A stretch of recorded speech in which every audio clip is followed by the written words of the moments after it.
Hey, it's Dustin from Parts Doctor. In today's video, I'm going to show you how to replace the latch strike plate, which is responsible for keeping the door of this Whirlpool dishwasher closed.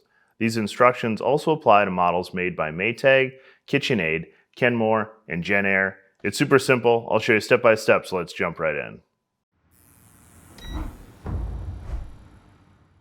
The latch strike plate is mounted on the top of the dishwasher's tub and works with the door latch to keep the door securely closed during operation. Without it, the door latch has nothing to catch onto and the door will not stay shut. Over time, the strike plate can crack or break from the stress of repeated door closings or from damage during installation. If it breaks or becomes misaligned, the latch can no longer engage properly. If the strike plate fails, you may notice the dishwasher's door not staying closed, the cycle not starting, or the door feeling loose when it's shut. Replacing a damaged latch strike plate restores a secure door closure and allows the dishwasher to operate normally. If you need to purchase a replacement latch strike plate for your dishwasher, you can check out our website, partsdoctor.com. We offer fast shipping and only sell manufacturer-approved genuine replacement parts for all major appliance brands. This video features pulling out the dishwasher, so turn off the water supply and disconnect the appliance from its power source before beginning.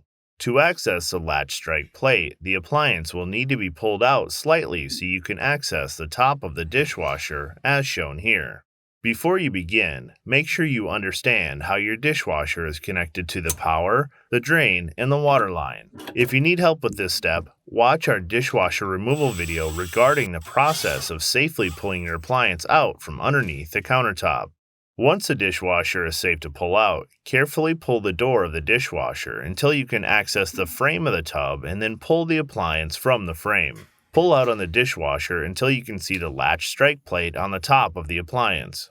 To remove the latch strike plate, locate and release the tabs on the strike plate. For filming, we have removed the cabinet seal, but this is not necessary for the repair. Press down on the middle tab while also pressing the two back tabs together. Once all three tabs are pressed, the latch strike plate then can slide out the front of the appliance.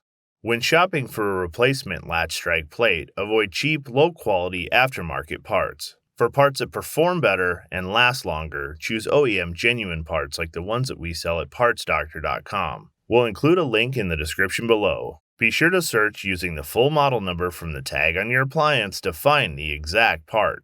To install the latch strike plate, be sure that the alignment tab is closest to the right side of the dishwasher. Slide the latch strike plate into the slot on the front of the appliance. Notice that the latch strike plate is designed so the alignment tab only allows it to be installed the correct way. Slide the latch strike plate all the way into the mounting slot until the two rear clips snap into the frame. Check that the middle tab is also locked into place. Test the latch strike plate by gently pulling on the end of it to be sure that it stays in the frame of the dishwasher. Reinstall the dishwasher, the sound insulation, and toe kick access panel. Your dishwasher is now ready to use. Alright, that'll do it for today's video. As always, I'm Dustin with the Parts Doctor. Until next time, thanks for watching, and we'll see you later.